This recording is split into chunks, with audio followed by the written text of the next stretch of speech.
아버지의 유언장이 공개되던 날 최성무역 대회의실안은 숨소리조차 들리지 않았습니다. 50인치 모니터에 법무법인 변호사가 문서를 펼쳤습니다. 테이블 한쪽에는 장남 최민욱과 차남 최민환이 나란히 앉아 있었습니다. 반대편에는 막내 최민재가 홀로 앉아 있었지요. 임원들과 감사, 법무팀장 비서실 직원들까지 14명이 빙 둘러앉은 자리였습니다. 최재현 회장, 30년 전 자본금 5천만 원으로 시작한 최성무역을 연 매출 2,800억 원짜리 중견 무역회사로 키운 사람이었습니다. 원자재 수입 유통과 기업 간 계약 중개를 주력으로 전국 거래처만 480곳에 직원은 240여 명으로 서울 마포에 지상 11층짜리 사옥을 가진 회사였습니다. 업계에서 최재현 회장의 이름을 모르는 사람이 없었습니다. 그 회장이 작년 가을 췌장암 3기 판정을 받고 3달 만에 세상을 떠났습니다. 변호사가 천천히 읽기 시작했습니다. 최성무역 주식회사 보통주 총 100만 주 중 장남 최민욱에게 51만 주를 상속합니다. 경영권 및 대표이사직은 장남이 승계합니다. 민욱이 눈을 감았습니다. 지분 51%와 경영권은 그가 10년을 기다려온 자리였습니다. 차남 최민환에게 30만 주를 상속합니다. 법인 재무총괄 임원직을 유지합니다. 민환은 고개를 끄덕였습니다. 30%는 그가 예상한 숫자였습니다. 변호사가 페이지를 넘겼습니다. 막내 최민재에게는 회의실이 더욱 조용해졌습니다. 상속 주식은 없습니다. 마포 본사 B동 3층 창고에 보관 중인 원자재 재고 12개의 팔레트를 상속합니다. 그리고 비서실 소속 직원 이서연에게 주식 5%를 양도하는 조건으로 계속해서 최민재의 비서로 근무해 줄 것을 부탁하셨습니다. 회의실에는 잠깐의 침묵이 흘렀습니다. 그리고 누군가 숨을 들이켰습니다. 임원 한 명이 헛기침을 했습니다. 옆자리 사람과 눈을 마주쳤다가 빠르게 시선을 돌렸습니다. 지분 0%와 비서실 직원 1명, 그리고 창고 구석 팔레트 12개. 누가 봐도 가장 초라한 몫이었습니다. 민욱이 미간을 찌푸렸습니다. 민환은 민재를 바라보다가 다시 테이블 위로 시선을 내렸습니다. 이상하다는 표정이었습니다. 하지만 아무도 입을 열지 않았습니다. 민재는 아무 말도 하지 않고 그저 변호사를 바라볼 뿐이었지요. 사실 아버지는 임종 직전 병실에서 막내에게만 따로 말씀하셨습니다. 링거줄이 꽂힌 손으로 민재의 손을 잡고 아버지가 물었습니다. 민재야, 내가 너한테 뭘 남겨주는 건지 알겠어? 민재는 그때 정확한 답을 몰랐습니다. 다만 아버지의 눈빛이 형들을 바라볼 때와 달랐다는 것만은 느꼈습니다. 더 깊고 더 무거운 눈빛이었습니다. 미안함이 아니라 확신이 담긴 눈빛이었습니다. 잘 모르겠습니다, 아버지. 그래, 그러나 언젠간 알게 될 거야. 그것이 아버지의 마지막 말이었습니다. 최성무역은 어떤 회사였을까요? 최재현 회장은 사람을 유난히 중하게 여기는 사람이었습니다. 장사는 물건보다 사람을 먼저 봐야 해. 물건을 보는 눈이 3알이라면 사람을 보는 눈이 7알이야. 회장은 늘 이 말을 입에 달고 살았습니다. 그래서인지 그의 곁에는 언제나 사람이 모였습니다. 거래처 사람들이 먼저 연락을 해왔고 다른 회사로 옮긴 직원들도 명절이면 찾아왔습니다. 업계에서 최재현 회장과 한번 거래하면 오래 간다는 말이 있을 정도였지요. 회사는 탄탄했지만 세 아들은 제각각이었습니다. 장남 최민욱은 회사에서 가장 바쁜 사람이었습니다. 아버지가 병석에 눕기 전부터 사실상 경영을 대리하고 있었지요. 영업력이 좋았고 사람 만나는 걸 좋아했습니다. 하지만 빠른 결정을 선호해서 종종 충분한 검토 없이 계약을 밀어붙이는 경향이 있었습니다. 직원들 사이에서는 불도저 이사라는 별명이 있었습니다. 차남 최민아는 숫자에 강했습니다. 재무총괄로서 장부를 꿰뚫고 있었고 무언가 계산과 예산 편성을 정밀하게 했습니다. 하지만 숫자 너머의 맥락, 즉 사람의 상태나 시장의 분위기 같은 것들에는 둔했습니다. 장부가 맞으면 문제없다고 생각하는 편이었지요. 막내 최민재는 두 형과 달랐습니다. 31살. 아버지 회사에서 영업팀 대리로 일했습니다. 특출한 것도 눈에 띄는 것도 없어 보였지만 민재는 아버지를 가장 자주 따라다닌 아들이었습니다. 거래처 미팅에도 함께 나갔고 협상 자리에도 배석했으며 퇴근 후 아버지가 혼자 서류를 들여다볼 때도 옆에 앉아 이야기를 들었습니다. 형들은 그런 민재를 보며 혀를 찼습니다. 막내는 왜 맨날 아버지 뒷공무니만 따라다니는 거야? 하지만 아버지는 민재를 가장 자주 곁에 두었습니다. 이서연이 최성무역에 들어온 것은 7년 전이었습니다. 24살에 계약직으로 입사했습니다. 집안 사정이 어려웠습니다. 아버지가 운영하던 소재 가공업체가 대기업 거래처의 갑작스러운 계약 해지로 무너진 것이 서연이 20살 때였습니다. 억울한 폐업이었습니다. 납품 불량 책임을 아버지 회사에 전가한 것이었는데 힘의 차이가 너무 컸습니다. 아버지는 수년간 법적 대응을 시도했지만 결국 패소했고 공장 문을 닫았습니다. 서연은 아르바이트와 장학금으로 대학을 마치고 곧바로 취업 전선에 뛰어들었지만 취업은 오래 걸렸습니다. 2년 만에 계약직으로라도 들어간 곳이 최성무역이었습니다. 입사 첫 주 최재현 회장이 서연을 직접 불렀습니다. 이서연 씨, 아버지가 공장 운영했다고 들었는데. 네, 청주에 있던 소재 가공 업체였습니다. 소재 가공, 어떤 거요? 자동차 부품용 고분자 복합 소재였습니다. 그럼 서연화학이? 네, 맞습니다. 회장이 잠시 서연을 바라보았습니다. 내일부터 비서실로 출근해요. 직원들이 고개를 갸웃했습니다. 계약직 신입이 회장 비서실이라니. 하지만 아무도 이유를 물을 수 없었습니다. 그 후 7년 이서연은 최재현 회장의 오른팔이 되었습니다. 회장이 중요한 결정을 할 때마다 서연을 부른다는 것을 민재가 처음 목격한 것은 입사 이듬해였습니다. 중국 소재 업체와의 대형 공급 계약 건이었습니다. 민우 기사가 강하게 밀었고 민환도 수지가 맞는다며 동의했습니다. 회장만 결정을 하루 미뤘지요. 그날 저녁 민재가 아버지 방 앞을 지나다가 안에서 대화 소리가 들렸습니다. 서연 씨, 오늘 온 자료 봤죠? 어때요? 단가가 좋긴 한데요. 그쪽 대표가 계약서 확인을 자꾸 미루고 있습니다. 그게 걸렸어요? 좋은 조건을 가진 사람은 말보다는 계약서를 빨리 보여줍니다. 회장이 고개를 끄덕이는 게 보였습니다. 다음 날 회장은 계약을 보류했습니다. 일주일 뒤 그 중국 업체가 다른 국내 회사와 분쟁 중이라는 소식이 들어왔습니다. 납품 이후 대금 지급을 지연하는 패턴이 있는 업체였습니다. 민재는 그 장면을 오래 기억했습니다. 이후로도 비슷한 일이 반복됐습니다. 어느 날은 인도 섬유 업체와의 계약건에서 서연이 샘플 원단의 경이사 밀도가 제출 스펙과 다릅니다라고 한마디 했고 회장은 현장 실사를 지시했습니다. 실사 결과 실제 납품 원단의 품질이 샘플과 현저히 달랐습니다.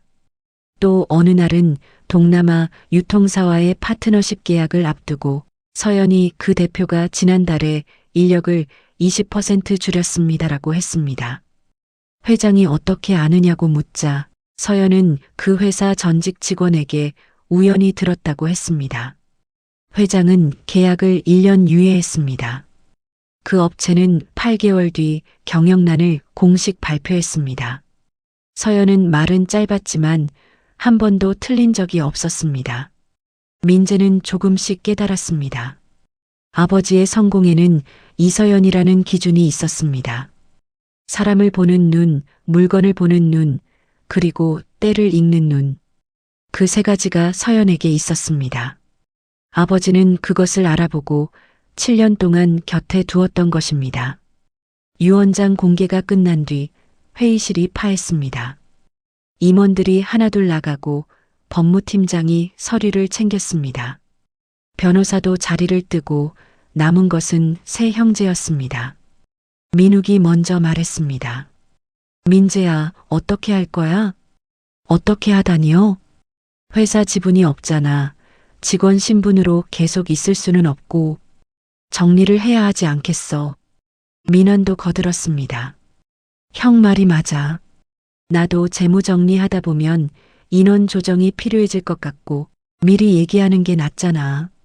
민재는 잠시 형들을 바라보았습니다. 나가라는 거죠? 꼭 그런 건 아니야. 그냥 자리를 정리하는 게 서로 편하지 않겠나 싶어서. 민재는 고개를 끄덕였습니다. 알겠습니다, 형님들. 담담한 목소리였습니다. 형들은 그 말을 듣고 오히려 조금 불편해 보였습니다. 화를 내거나 억울해하면 오히려 다루기 쉬웠을 텐데 막내가 너무 깔끔하게 수긍하니 오히려 어색했습니다. 민재는 자리에서 일어났습니다. 아버지가 제게 주신 게 뭔지 이제 찾아봐야겠네요. 그날 오후 민재는 B동 3층 창고로 갔습니다. 먼지가 쌓여있는 팔레트 12개. 일부는 비닐 포장이 뜯겨 있었습니다. 라벨에는 원자재 코드만 찍혀 있었고 정확히 무슨 물질인지는 한눈에 알기 어려웠습니다. 창고 관리 직원에게 물어봤지만 3년 전부터 있었는데 회장님이 손 떼지 말라고 하셨어요 라는 말만 들었습니다. 민재는 한참을 창고 안에서 팔레트를 바라보다가 서연에게 전화했습니다. 서연 씨, 지금 어디예요? 비서실에 있습니다. 잠깐 B동 3층 창고로 내려와 줄 수 있어요? 아버지가 제게 주신 재고인데 이게 뭔지 모르겠어서요. 잠시 후 서연이 창고에 들어왔습니다. 단정한 재킷 차림이었고 표정은 언제나처럼 차분했습니다. 서연은 아무 말 없이 팔레트 앞으로 다가갔습니다. 장갑을 끼고 비닐을 뜯었습니다. 내용물을 꺼내 손으로 만지고 냄새를 맡고 형광등 빛에 비춰보았습니다. 라벨의 코드 번호를 스마트폰으로 검색했습니다. 팔레트 하나하나를 옮겨가며 확인하는데 20분 정도가 걸렸습니다. 민재는 그 모습을 옆에서 조용히 지켜보았습니다. 서연이 마지막 팔레트 앞에서 일어섰습니다. 생분해성 복합 소재입니다. 생분해요? 전분과 PLA를 혼합한 친환경 포장재 원료입니다. 3년 전만 해도 틈새 시장이었는데 지금은 달라요. 지금은요? EU가 작년에 일회용 플라스틱 포장재 규제를 강화했고 국내도 내년부터 식품 포장재 기준이 바뀝니다. 대형 유통사들이 포장재를 바꾸려고 서두르고 있어요. 지금 이 소재 국내 공급이 수요를 못 따라가고 있습니다. 민재는 눈이 커졌습니다. 그러면 이게 지금 귀한 거예요? 서연은 잠시 생각하더니 말했습니다. 3년 전 구매가보다 지금 시세가 2배 이상입니다. 그리고 내년이 되면 더 오를 가능성이 높아요. 민재는 먼지 쌓인 팔레트를 다시 바라보았습니다. 아버지는 이것이 무엇인지를 알고 계셨습니다. 그리고 이것의 가치를 알아볼 수 있는 사람과 함께 이것을 남겨주셨던 것입니다. 이서연 씨. 네. 아버지가 저한테 이걸 준 이유가 이제 조금 보여요. 서연은 아무 말도 하지 않았습니다. 하지만 눈빛이 아주 조금 달라졌습니다. 민재는 그것을 놓치지 않았습니다. 다음 날 민재는 퇴직 처리를 했습니다. 최성무역에서의 마지막 날이었습니다. 짐은 많지 않았습니다. 책상 서랍에 있던 물건 몇 가지, 노트북, 외장하드. 형 민욱이 짧게 인사를 건넸습니다. 잘 돼야 한다, 막내야. 진심인지 형식적인 말인지 알 수 없었습니다. 민재는 웃으며 고개를 숙였습니다. 형님들도 잘 되세요.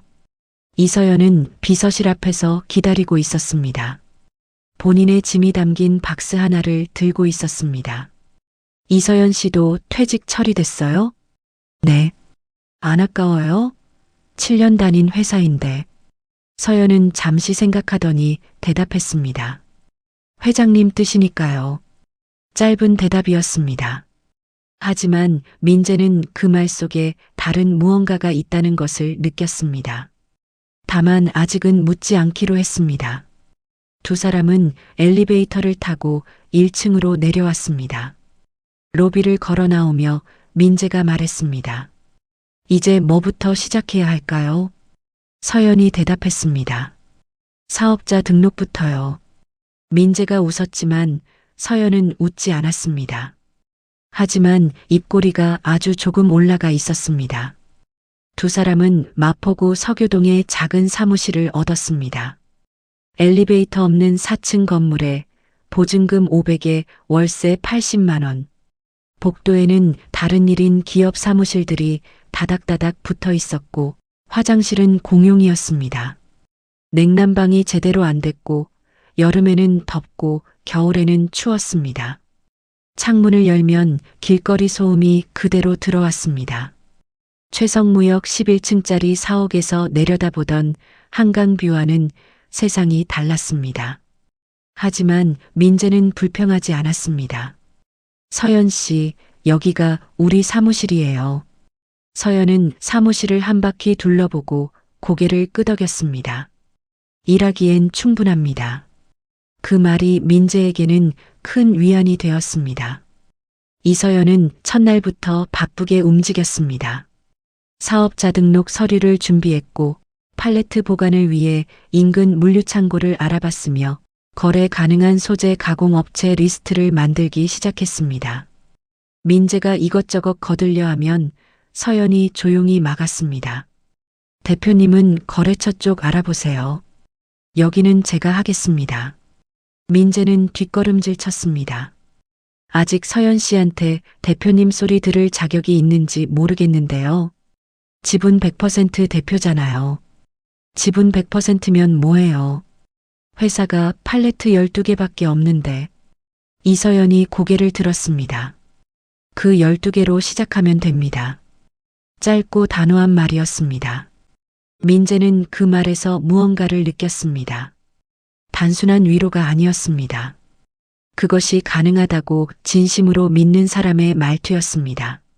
며칠 뒤 두 사람은 경기도 안산의 한 소재 가공 업체를 찾아갔습니다. 이서연이 알고 있는 곳이었습니다. 박상혁 대표가 운영하는 에코소재라는 곳이었습니다. 직원 15명의 작은 공장이었지만 친환경 포장재 분야에서 기술력으로 인정받는 곳이었습니다. 박 대표는 처음에 민재를 보고 미심쩍어했습니다. 최성무영 막내 아드님이시라고요? 듣자 하니 상속에서 빠졌다던데. 솔직히 여쭤봐도 됩니까? 지금 자금이 얼마나 돼요? 민재가 말하기 전에 이서연이 앞으로 나섰습니다. 박 대표님, 저 이서연입니다. 최재현 회장님 비서실에서 7년 일했습니다. 박 대표의 표정이 달라졌습니다. 아, 이서연 씨? 업계에서 소문으로 들은 적 있습니다. 최 회장님 눈이라고. 제가 가져온 소재 샘플 먼저 봐주시겠어요? 서연은 가방에서 샘플팩을 꺼냈습니다. 팔레트에서 직접 채취해온 소재였습니다. 박 대표는 샘플을 받아 꼼꼼히 살폈습니다. 절단면을 확인하고 인장 강도를 간이 측정했으며 분해 시험용 키트로 기초 테스트를 했습니다. 이거 상태가 꽤 좋은데요. 보관 기간이 3년이라고 하셨는데 품질 저하가 거의 없어요. 원산지가 어디입니까? 태국 치앙마이 지역 생산분입니다. 회장님이 직접 현지 업체와 계약하셨습니다. 박 대표는 고개를 끄덕였습니다. 좋습니다. 소량 테스트 납품 먼저 해봅시다. 저희가 가공해서 거래처 2곳에 샘플 납품해 볼게요. 결과 보고 나서 정식 계약 얘기하는 게 어떻겠습니까? 민재의 가슴이 두근거렸습니다. 첫 번째 문이 열렸습니다. 사무실로 돌아오는 길에 두 사람은 편의점에 들렀습니다. 따로 약속한 것도 아니었는데 민재가 들어서자 서연도 따라 들어왔습니다. 각자 컵라면 하나씩을 사고 주차장 옆 벤치에 나란히 앉았습니다. 11월이라 날이 쌀쌀했습니다. 서연은 두 손으로 컵을 감싸 쥐었습니다. 손끝이 빨개져 있었습니다. 민재는 잠자코 있다가 자신의 장갑 한 짝을 서연의 손 위에 올려놓았습니다. 됐어요. 손 빨개졌잖아요. 저 괜찮습니다. 괜찮지 않아 보이는데요. 서연은 잠시 망설이다가 장갑을 받아 끼웠습니다. 감사합니다. 두 사람은 아무 말 없이 라면을 먹었습니다. 잠시 후 이서연이 작게 웃었습니다. 처음 보는 표정이었습니다. 왜 웃어요? 아무것도 아닙니다. 에이, 말해봐요. 서연은 라면, 국물을 한 모금 마시고 말했습니다. 7년 동안 최성무역에 있었는데 이렇게 편의점 라면을 먹어본 적이 없어서요. 민재가 웃었습니다. 그러면 앞으로 자주 먹어야겠네요. 당분간 이게 우리 회식 메뉴일 수도 있어요. 이서연도 다시 웃었습니다. 그 웃음이 민재의 머릿속에 오래 남았습니다. 그날 밤 민재는 잠을 이루지 못했습니다. 이서연의 웃는 얼굴이 자꾸 떠올랐습니다. 최성무역에서 7년을 함께 있었는데 이상하게도 지금 이 작은 사무실에서의 서연이 훨씬 선명하게 느껴졌습니다. 회사에서는 언제나 단정하고 침착한 비서였는데 오늘 편의점 벤치에서 처음으로 사람처럼 웃는 것을 봤습니다. 나는 저 사람을 어떻게 생각하는 걸까? 민재는 이불을 덮고 눈을 감았지만 잠은 오지 않았습니다. 이서연도 그날 밤 늦게까지 잠들지 못했습니다. 테이블에 노트북을 펴놓고 거래처 자료를 찾았지만 화면이 잘 보이지 않았고 집중도 되지 않았습니다. 내가 지금 이 사람을 좋아하는 걸까? 이서연은 고개를 저었습니다. 지금은 그런 생각을 할 때가 아니었습니다. 시작도 안 한 사업 앞에서 해야 할 일이 쌓여 있었습니다. 하지만 마음은 이미 그 답을 알고 있었습니다. 박상혁 대표의 테스트 납품 결과가 나온 것은 3주 뒤였습니다. 에코 소재에서 가공한 친환경 포장재 샘플이 거래처 2곳에 납품되었고 2곳 모두 긍정적인 반응이 돌아왔습니다. 특히 유기농 식품 브랜드를 운영하는 중소업체에서는 이 품질이면 지금 당장 본 계약 들어가고 싶다는 연락이 먼저 왔습니다. 박 대표가 사무실로 전화를 해왔습니다. 최 대표님, 정식 계약 진행합시다. 민재는 서연을 바라봤습니다. 서연은 조용히 고개를 끄덕였습니다. 감사합니다. 박 대표님. 최선을 다하겠습니다. 전화를 끊자마자 민재는 자리에서 일어났습니다. 서연 씨, 우리가 해냈어요. 해낸 건 대표님이에요. 포기하지 않으셨으니까요. 그 말은 내가 해야 하는 말이에요. 서연 씨 없었으면 박 대표 문도 못 뚫었을 거예요. 두 사람은 잠깐 눈이 마주쳤습니다. 서연이 먼저 시선을 거뒀습니다. 귀가 살짝 붉어진 것 같았습니다. 민재는 그것을 못 본 척했습니다. 팔레트 4개 분량의 첫 납품이 완료됐습니다. 첫 매출 3,400만 원. 가공비와 운송비를 빼면 순이익 1,100만 원이었습니다. 큰 금액은 아니었지만 팔레트 12개로 시작한 첫 성과였습니다. 그리고 그것보다 중요한 것이 생겼습니다. 신뢰였습니다. 박 대표는 다음 발주를 바로 논의했고 납품처 식품업체도 정기 거래를 원했습니다. 서연 씨, 이제 시작이에요. 서연은 고개를 끄덕였습니다. 좋은 시작입니다. 문제는 팔레트 12개를 다 쓰고 나면 소재를 어디서 조달하느냐는 것이었습니다. 재고를 다 소진하면 사업이 멈춥니다. 지속적인 공급망을 만들어야 했습니다. 원산지가 태국이라고 했는데 거기 업체랑 직접 계약할 수 있을까요? 서연이 며칠을 조사했습니다. 아버지 회장이 3년 전 계약했던 태국 치앙마이 업체를 추적했고 그 업체가 아직 운영 중이며 한국 수출에 관심이 있다는 것을 확인했습니다. 하지만 조건이 있었습니다. 첫 발주 최소 수량이 컨테이너 2개 이상이어야 하며 성금 50% 선입금이 원칙이라는 것이었습니다. 금액으로 따지면 1억 3천만 원이었습니다. 민재가 가진 돈은 3,400만 원이었습니다. 남은 팔레트를 다 납품해도 2,500만 원이 더 들어올 예정이었지만 모두 합쳐도 5,900만 원으로 필요한 금액의 절반도 안 됐습니다. 투자를 받아야겠어요. 3주 동안 벤처 캐피털 5곳, 엔젤 투자자 3명을 만났습니다. 돌아오는 반응은 대부분 같았습니다. 팀이 2명이에요? 조금 더 키우고 오세요. 트랙 레코드가 너무 짧아요. 3개월밖에 안 됐잖아요. 최성무역 아드님이라는 건 알겠는데 그 회사 지분이 없다고요? 그럼 연결이 어렵죠. 저녁에 사무실로 돌아온 민재는 의자에 등을 기댔습니다. 서연이 아무 말 없이 커피를 갖다 줬습니다. 형들한테 부탁해 볼까요? 민재가 말했습니다. 서연은 잠시 아무 말도 하지 않았습니다. 어떻게 생각해요, 서연 씨? 서연은 커피잔을 내려놓고 말했습니다. 한 가지만 말씀드려도 될까요? 회장님께서 제게 남겨주신 최성무역 지분 5%를. 그건 안 됩니다. 왜요? 그건 아버지가 서연 씨에게 남기신 거니까요. 그래도 지금 당장 어렵잖아요. 그건 절대 안 돼요.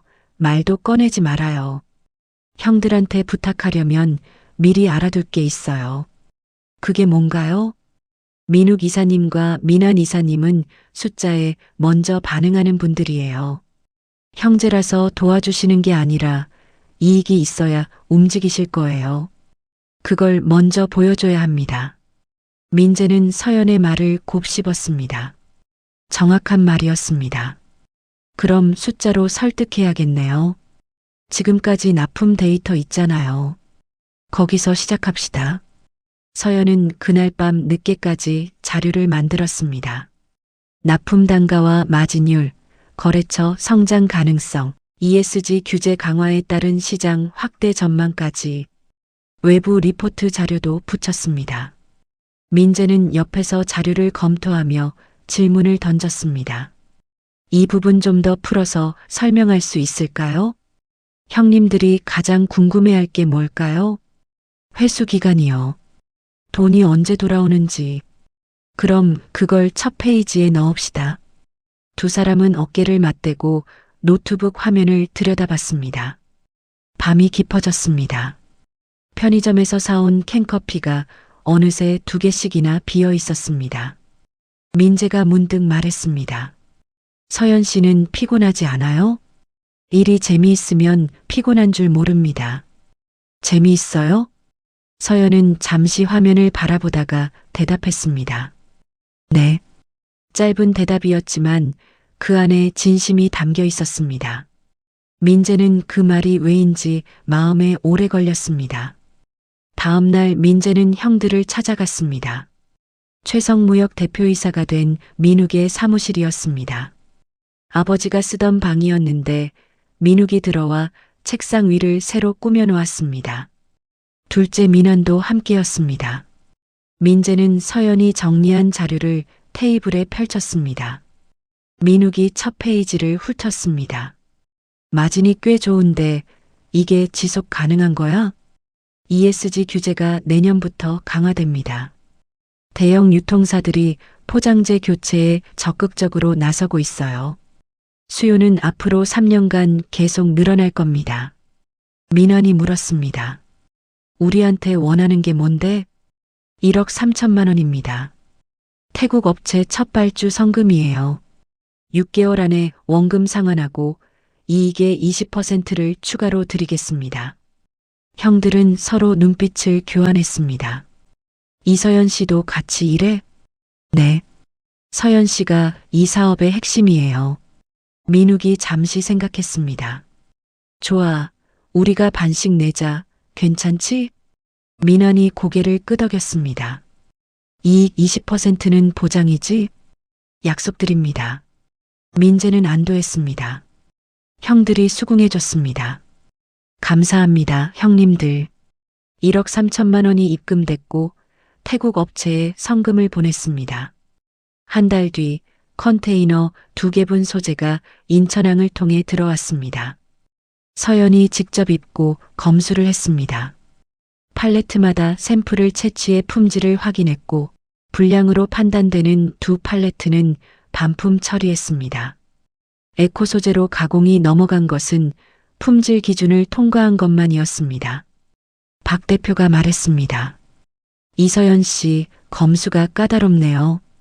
품질로 신뢰를 쌓는 게 맞으니까요. 월 매출이 1억을 넘어섰습니다. 거래처도 2곳이 늘었습니다. 형들이 투자한 지 2달 만에 사업이 눈에 띄게 커졌습니다. 형들은 사업이 잘 돌아가는 것을 보자 달라지기 시작했습니다. 민재야, 우리도 좀 더 투자하면 안 될까? 민재는 잠시 생각하다 서연을 봤습니다. 서연의 표정이 아주 조금 굳어 있었습니다. 하지만 아무 말도 하지 않았습니다. 각자 역할을 맡겨드리는 건 괜찮습니다. 다만 사업 방식은 제 원칙대로 해야 해요. 민욱이 웃었습니다. 물론이지, 우리의 경험이 도움이 될 거야. 민재는 형들에게 각자 역할을 정해줬습니다. 민욱에게는 거래처 영업 지원을, 민환에게는 월별 정산 보고를. 처음 한 달은 순조로웠습니다. 하지만 2달이 지나자 형들이 조급해지기 시작했습니다. 민재야, 우리가 1억 3천 넣은 지 2달이 넘었는데 이익 분배는 언제야? 6개월 약속이었잖아요. 형님, 아직 2달밖에 안 됐어요. 그래도 매출이 이만큼 나오잖아. 20%면 지금도 꽤 되는 거 아니야? 민재는 난처했습니다. 형님들 약속대로 해야 서로 신뢰가 생겨요. 중간에 바꾸면 다음에 또 바꾸게 됩니다. 우리끼리인데 뭘 그리 딱딱하게 굴어. 형들은 표면적으로는 수긍했습니다. 하지만 표정이 달랐습니다. 그날 저녁 서연이 조용히 말했습니다. 대표님, 형님들 주의하셔야 할 것 같아요. 무슨 말이에요? 오늘 창고 입출고 장부를 확인하다가 실물 수량이 장부보다 적었습니다. 민재는 굳었습니다. 얼마나요? 팔레트 2개 분량이요. 출고 기록이 없습니다. 다음 날 아침 민재는 형들에게 전화를 했습니다. 형님들, 창고 소재 팔레트 2개분이 없어요. 혹시 아시는 게 있어요? 전화기 너머로 잠깐의 침묵이 흘렀습니다. 민환이 먼저 말했습니다. 우리가 따로 납품했어. 따로요? 민욱 형이 아는 업체에서 연락이 왔는데 좋은 가격에 사겠다고 해서. 어차피 같은 소재잖아. 민재는 이런 기막힌 상황에 할 말을 잃었습니다. 형님, 그건 회사 자산이에요. 임의로 출고하면 안 됩니다. 검수도 안 된 물건이고요. 민욱이 소리를 높였습니다. 야, 우리가 1억 3천 넣었잖아. 팔레트 2개가 뭐가 대수야. 어차피 우리 돈으로 사온 거 아니야? 형님, 그건 다릅니다. 그 소재가 박 대표 납품 계획에 잡혀 있던 거예요. 검수도 안 된 상태로 나가면 품질 문제가 생길 수 있어요. 품질? 그 박상혁인가 뭔가가 뭔데? 다른 데다 가공 맡기면 되잖아. 민환이 말을 받았습니다. 민재야, 우리가 형들이잖아. 급하게 좀 처리한 거니까 이해해. 민재는 깊게 숨을 들이쉬었습니다. 형님들, 그 소재가 어디로 갔어요? 서울 시내 어느 포장재 업체, 이름은 잘 모르겠는데 이틀 뒤 박 대표에게서 전화가 왔습니다. 최 대표님, 이번 달 납품 물량이 왜 부족합니까? 거래처에서 클레임이 들어왔어요. 민재는 모든 것을 솔직하게 설명했습니다. 박 대표님, 저희 내부 문제가 있었습니다. 제 관리 소홀이에요. 책임지겠습니다. 내부 문제가 있으면 미리 얘기해 주셔야죠. 저도 납품처랑 약속이 있는 건데 정말 죄송합니다. 이번 거는 제가 다른 방법으로 해결하겠습니다. 잠시 침묵이 흘렀습니다.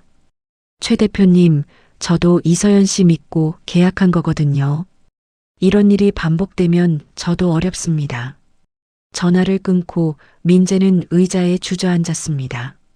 소문은 빠르게 번졌습니다.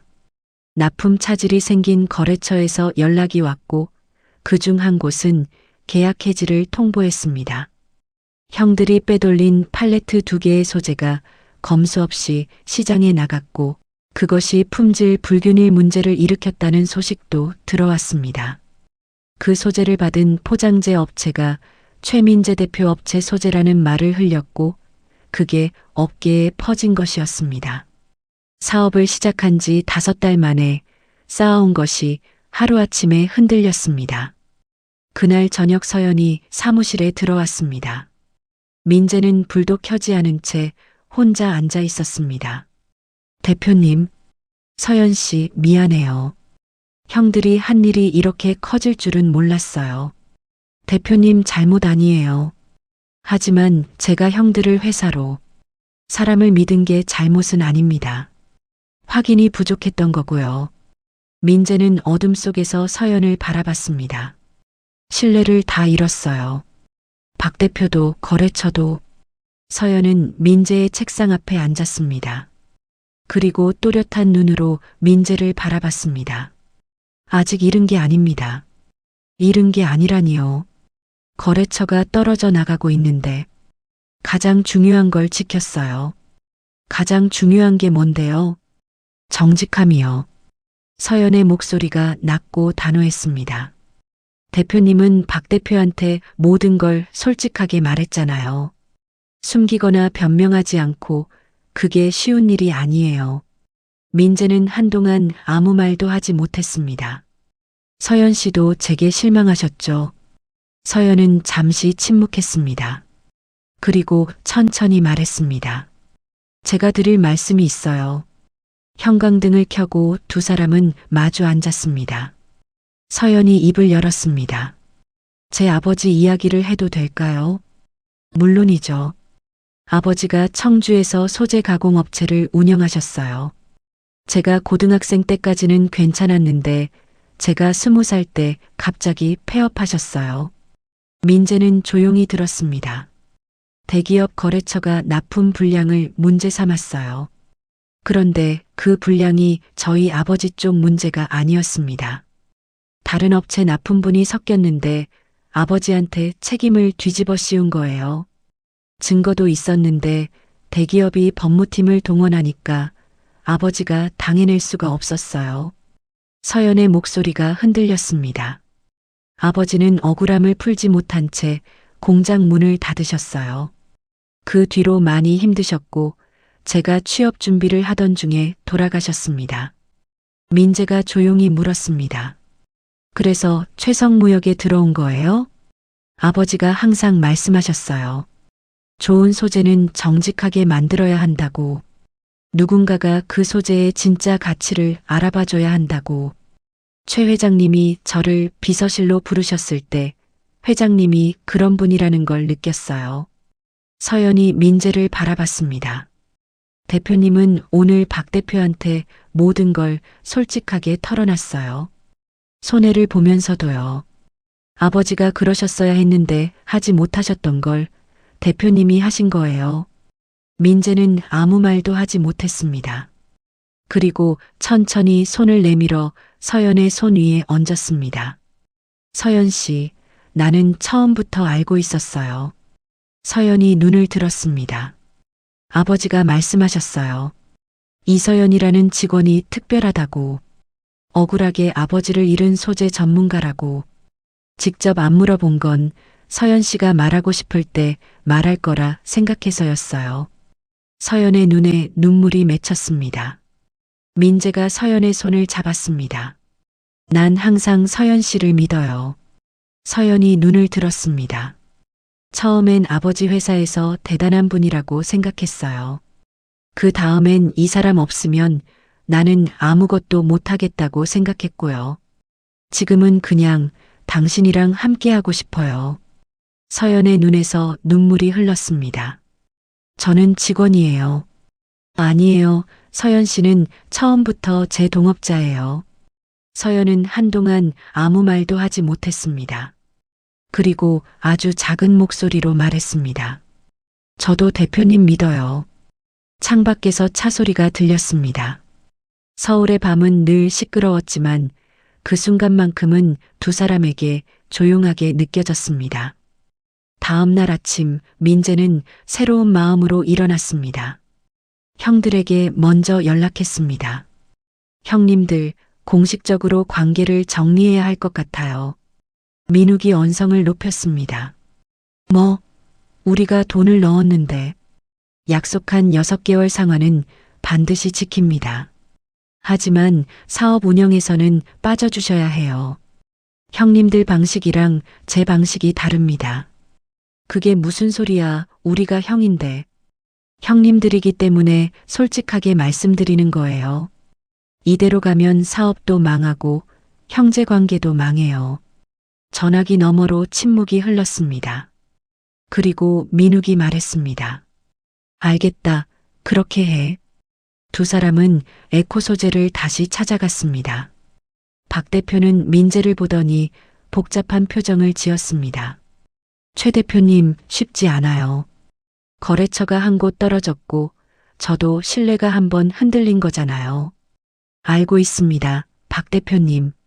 민재는 깊이 고개를 숙였습니다. 검수 시스템 전면 재설계하겠습니다. 앞으로는 소재 입고부터 출고까지 서연 씨가 직접 전수 검수를 하고 이중으로 확인합니다. 외부에서 임의로 접근할 수 없도록 창고 관리 절차도 바꿉니다. 그리고 형님들과의 관계는 투자 상황만 남기고 완전히 정리했습니다. 박 대표가 서연을 바라봤습니다. 이서연 씨, 최 대표 믿어요?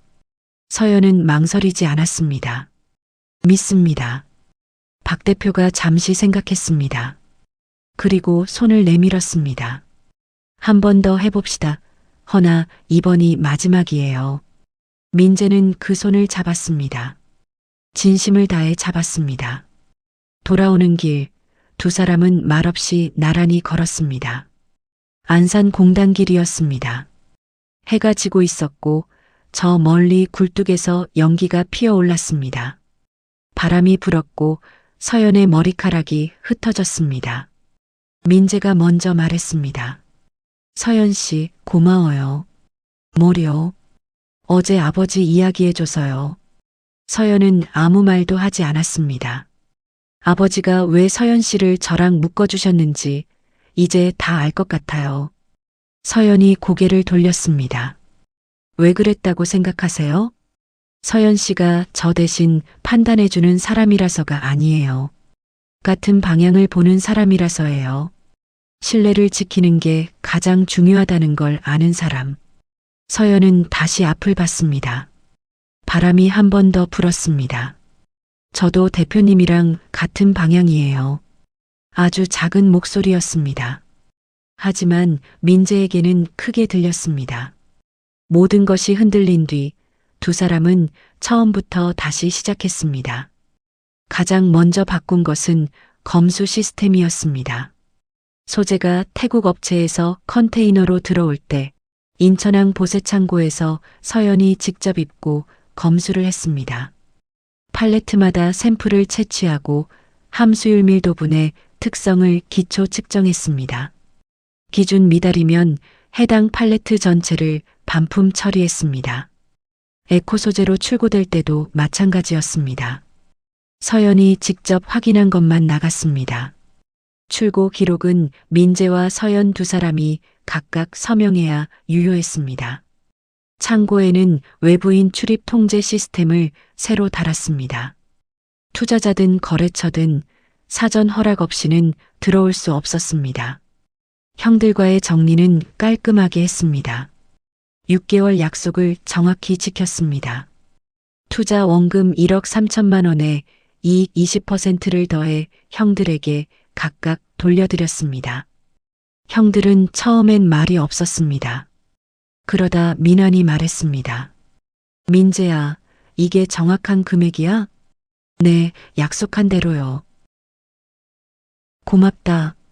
짧은 말이었지만 민재에게는 오랜만에 형 같은 말로 들렸습니다.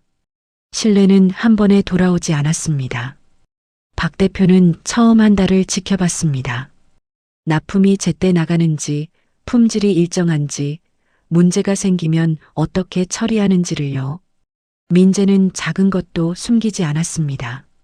가공 과정에서 소재 2팔레트에서 수분 이상이 발견되자 납품 전에 먼저 박 대표에게 알렸습니다. 이번 입고분 중 2팔레트에서 기준치 초과 수분이 나왔어요. 해당 분량은 이번 납품에서 빼겠습니다. 물량 조정이 필요하면 말씀해 주세요. 박 대표가 잠시 침묵했습니다. 최 대표님, 그거 그냥 쓰는 사람도 있어요. 알아요. 하지만 저는 그러면 안 됩니다. 왜요? 나중에 문제가 생겼을 때 박 대표님이 곤란해지잖아요. 그건 제가 박 대표님한테 짐을 넘기는 거예요. 박 대표가 한참을 말이 없었습니다. 그리고 웃었습니다. 최 대표님, 2달 더 지켜보겠습니다. 2달이 지났습니다. 그리고 박 대표가 말했습니다. 이제 걱정 안 합니다.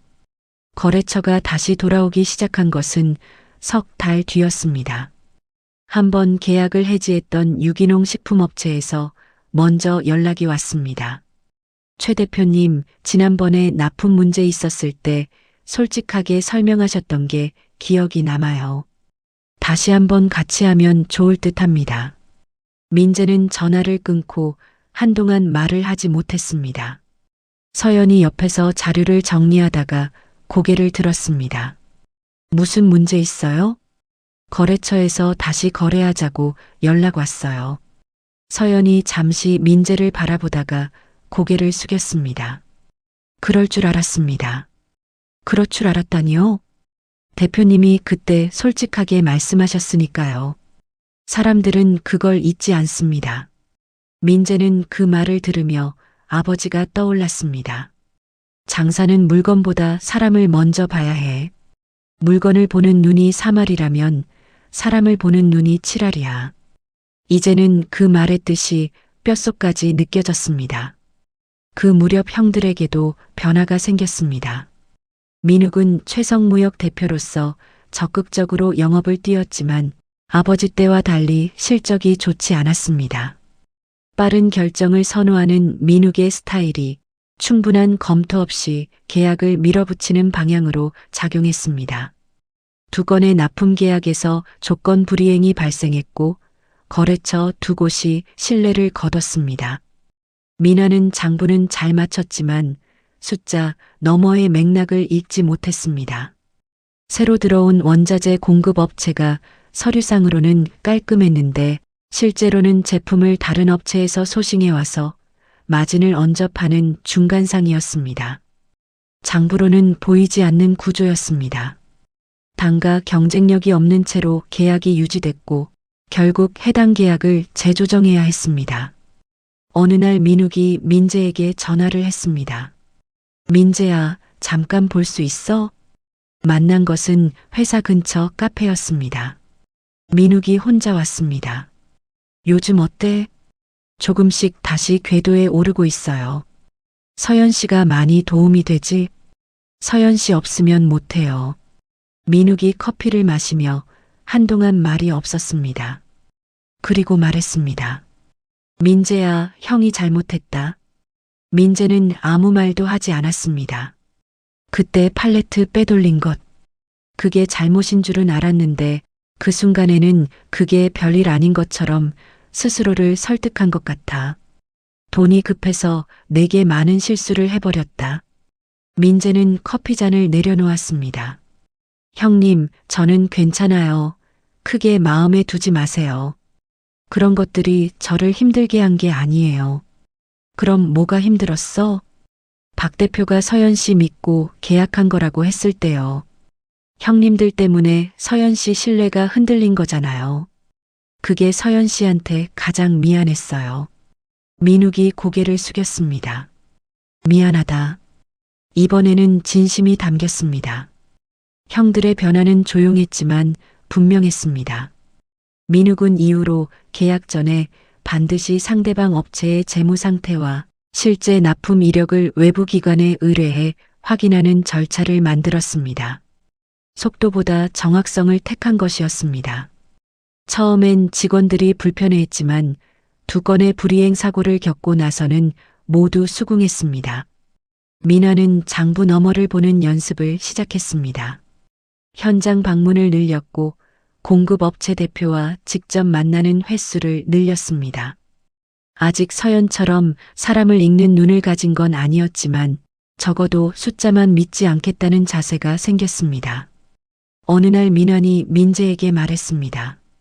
민재야, 아버지가 왜 서연 씨를 너한테 보냈는지 이제 알 것 같아. 왜요? 그런 눈을 가진 사람이 옆에 있어야 하는데 나는 그런 사람 없이 그냥 숫자만 봤거든. 아버지가 너한테 가장 중요한 걸 보냈던 거야. 민재는 대답하지 않았습니다. 하지만 속으로 생각했습니다. 맞습니다, 형님. 사업은 조금씩 하지만 확실하게 커갔습니다. 박 대표를 통해 쌓은 납품 레퍼런스가 입소문을 탔습니다. 친환경 포장재 소재가 품질 좋기로 알려지면서 업계에서 먼저 연락이 오기 시작했습니다. 월 매출이 2억을 넘어섰고 거래처는 20곳으로 늘었습니다. 태국 외에 베트남 업체와도 새 공급 계약을 맺었습니다. 사무실도 넓히고 직원들도 추가로 채용했습니다. 영업 담당, 물류 담당, 격리 담당이었습니다. 서연은 여전히 품질 검수를 직접 맡았습니다. 새로 들어온 영업 직원이 물었습니다. 이사님, 직원이 생겼는데 왜 검수는 직접 하세요? 저한테 맡기셔도 되잖아요. 서연이 대답했습니다. 품질은 제가 책임지는 거예요. 책임지는 사람이 직접 확인해야 해요. 직원은 더 이상 묻지 않았습니다. 법인으로 사업자 등록을 할 때 민재는 회사 이름을 고민했습니다. 처음엔 대충 멋있는 회사명을 넣으려 했습니다. 하지만 서연을 생각하다가 멈췄습니다. 서연 씨, 회사 이름에 같이 들어가야 할 것 같아요. 저는 직원인데요. 아니에요.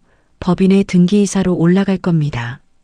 팔레트 12개를 알아본 것도, 박 대표 문을 연 것도, 검수 시스템 만든 것도 다 서연 씨예요. 서연은 오래 망설였습니다. 제 이름이 들어가는 건 부담스러워요. 그러면 이렇게 해요. 이름 한 글자씩만. 그렇게 해서 재연 소재가 됐습니다. 최민재의 재, 이서연의 연. 거창한 이름은 아니었지만 두 사람의 이름이 들어 있었습니다. 서연은 등기부 등본에 찍힌 회사 이름과 이사로 등재된 자신의 이름을 한참 바라봤습니다. 대표님, 네, 감사합니다. 짧은 말이었습니다. 하지만 민재에게는 그 한마디가 오래도록 들렸습니다. 그해 봄 두 사람은 아버지 묘소를 찾았습니다. 경기도 외곽의 조용한 납골당이었습니다. 민재가 꽃을 올렸습니다. 서연도 나란히 서서 고개를 숙였습니다. 아버지, 이제 조금 알 것 같아요. 민재가 말했습니다. 형님들한테는 회사 지분을 주셨지만 저한테는 지분을 만드는 방법을 주셨어요. 그리고 그 방법을 알고 있는 사람을 주셨고요. 바람이 불지 않았습니다. 조용했습니다. 그 조용함이 오히려 무언가를 말해주는 것 같았습니다. 서연이 낮은 목소리로 말했습니다. 회장님, 막내 아드님을 잘 지키겠습니다. 민재는 서연의 손을 잡았습니다. 서연은 손을 빼지 않았습니다. 그의 여름이 끝날 무렵 민재는 서연에게 청혼했습니다. 거창한 자리가 아니었습니다. 퇴근 후 항상 들르는 편의점 앞 벤치였습니다. 처음 안산 다녀오던 날 컵라면을 먹었던 바로 그 벤치였지요. 서연 씨, 저랑 결혼해요. 서연은 잠시 아무 말도 하지 않았습니다. 왜 여기서 청혼을 해요? 여기가 우리한테 제일 어울리는 것 같아서요. 처음 같이 밥 먹은 데잖아요. 라면이 밥이에요? 우리한테는 밥이죠. 서연이 웃었습니다. 네, 그 청혼 받아들일게요. 작은 대답이었습니다.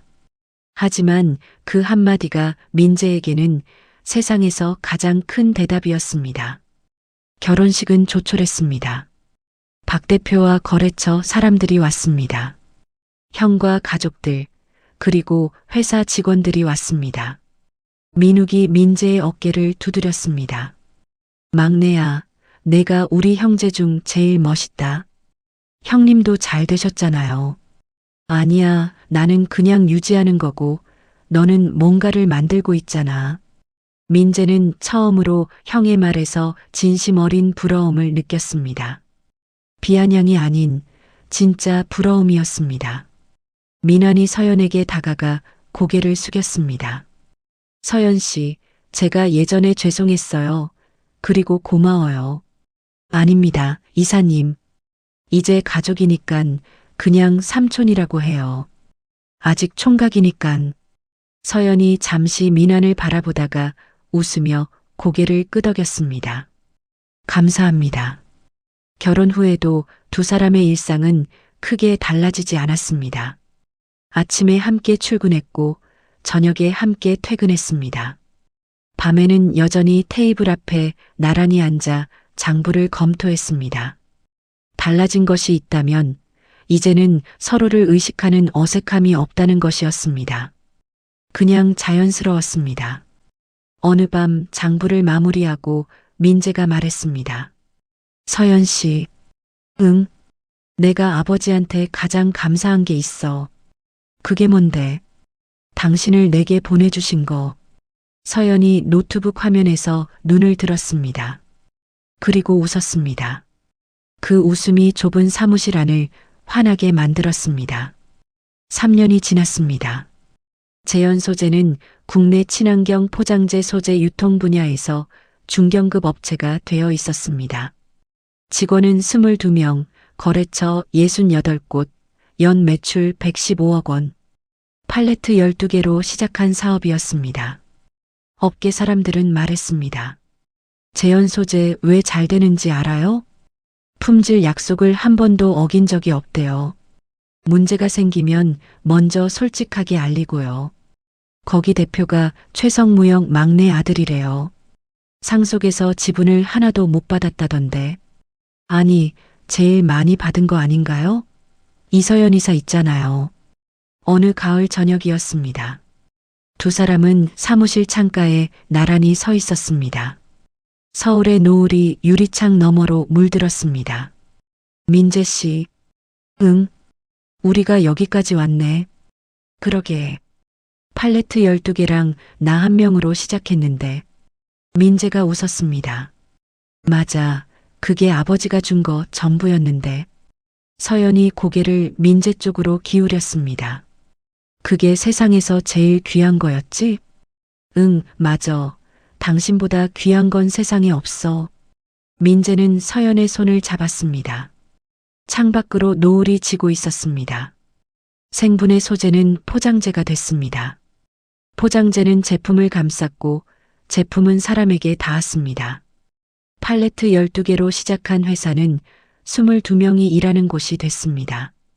비서실 직원에게 5%의 지분까지 주면서 막내를 부탁했던 아버지.